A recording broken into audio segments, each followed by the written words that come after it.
After a long day of working at Baskin-Robbins as Paul Rudd, it's nice to hop onto my new favorite game, Micromanaging Simulator, Persona 3 Reload. I'll admit, I was hesitant reviewing this game considering the first strategy game I've ever beaten was Baldur's Gate 3. 10-year-old me would argue that Pokemon's mainline games are strategy, but I know there's some people out there, friends included, who would say that they don't exactly fit in the same genre. Developed by Atlus, the Persona series is similar to their video game counterpart, Shin Megami Tensei. Persona 3 Reload, released on February 2nd of 2024, is a remake of Persona 3, which came out in 2006. You have a party of 4 where you explore different areas full of vibrant enemy types. Sometimes the player can acquire the enemies and add them to their party. In Persona's case, there's also a social element to it. Before fighting the enemies, the players get the chance to boost their social skills and relationships with the people around them.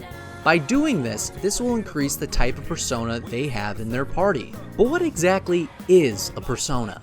A persona is a manifestation of a person's psyche.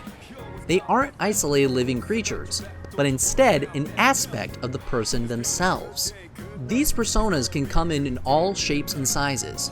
While some being a little more questionable than others, each Persona game had their own unique designs that related to the character's personality in some shape or form.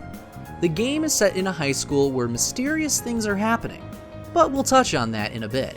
I'll be honest with you, when I played the first few dungeons of Persona 5 Royal, I thought it was a lot.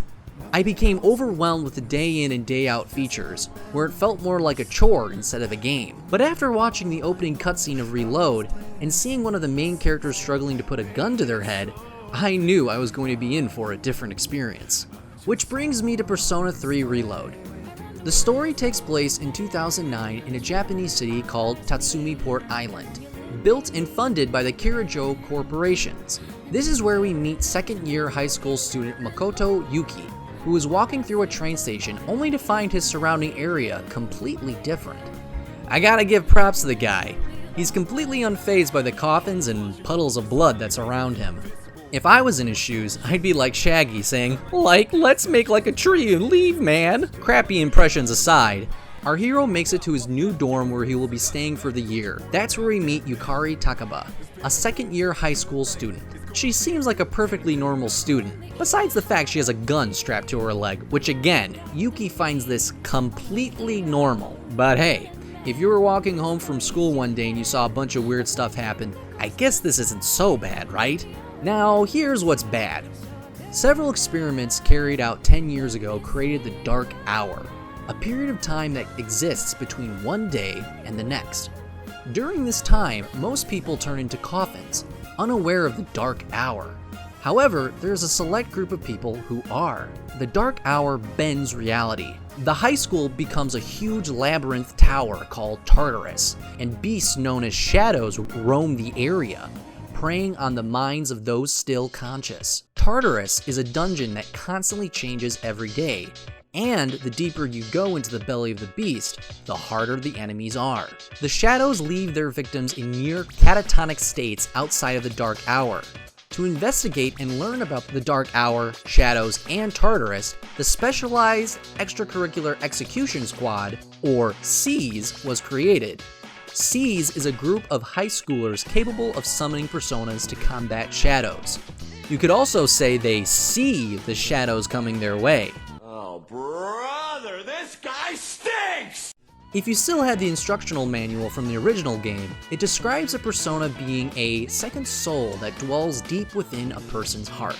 It is an entirely different personality that emerges when a person is confronted with something from outside this world. Persona users usually summon their persona by firing a gun-like object called an invoker at their head. While there are jokes out there on how characters in the game activate their personas, the game does explore mental issues and suicide, especially among high schoolers. Persona 3 Reload delves into these serious issues with exceptional dialogue, making you grow closer to the characters and hoping they can get through their personal challenges, becoming a stronger person overall.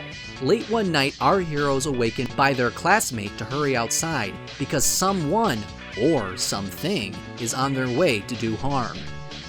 Takaba fails to activate her persona in time, so you have to step up to the plate, activating your persona, known as Orpheus, a string-playing creature. This begins our hunt for more personas, with the goal of taking down the Dark Hour for good. As we do that, we develop relationships with people outside of our party, like a little girl playing next to a shrine, an old couple running a store, or student council members. We soon learn that the little girl's parents are going through a divorce, something that she doesn't accept, and the grief the old couple still carry over their son's death. Persona 3 Reload rewards the players after a long night in Tartarus. It's nice to check in on your social links to learn more about their backstory and seeing how you can help them.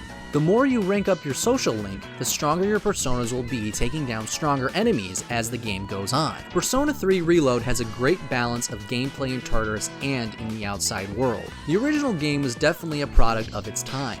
In the original Persona 3 game, you had no control over the other members in your party. In Reload, however, they did away with that kind of style of combat, allowing you to control all 4 party members. The interface of combat is similar to Persona 5, with the ability to guard, attack, use a persona, or an item. Each shadow variant has its own kind of weakness, just like Earth, Wind, and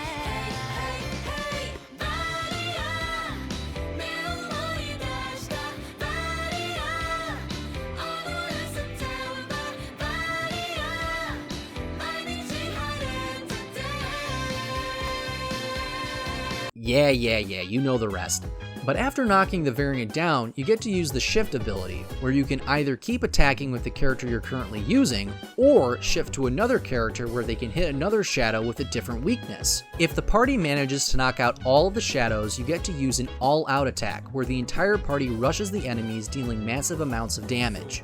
Each party member has their own outro, depending on who got the last hit in, or who led the all-out attack. As someone who grew up watching their older siblings play Final Fantasy X, it's nice to see outro scenes like this never change.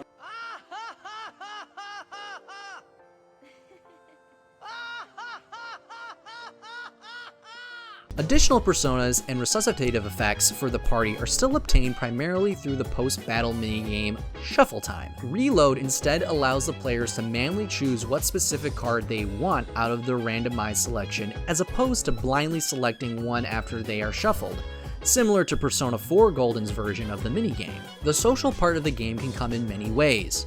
Feeling like you need to study? Go over Wakatsu and get the Prodigy Bowl to boost your academics. Feeling like you need to be more courageous? Head on over to the arcade where you can play a horror game to boost your courage.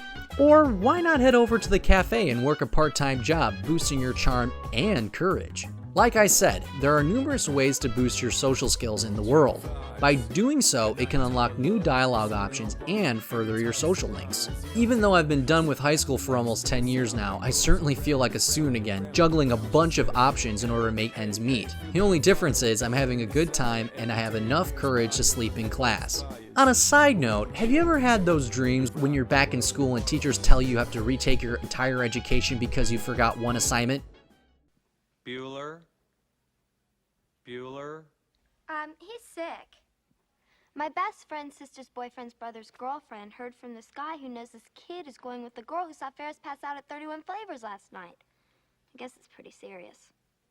Thank you, Simone. No problem whatsoever. Bueller? No? Just me? Well, anyway, I wouldn't be able to do this game justice if I didn't mention the soundtrack. Whether you're running the halls of your school or battling shadows in Tartarus, the music in this game is the #1 reason I keep coming back to this game, and I will be vibing to the songs as I'm trying to beat it. Just take a second and hear those groovy tunes.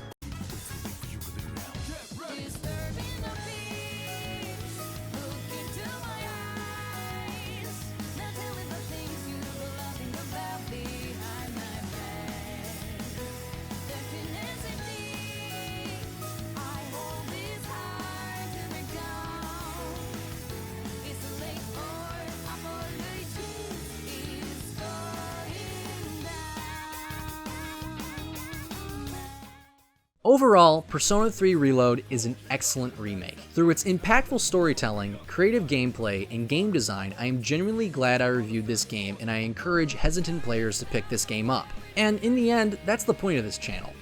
I like reviewing content that makes me happy, but also has a solid fan base like Persona. My experience with Persona 3 Reload changed my mind overall on the Persona series, and maybe, just maybe, I'll return to Royal and pick up where I left off. But not just quite yet. That's all for me. I gotta go back to my shift at Baskin-Robbins soon. Can't keep them waiting. As always, thanks for watching.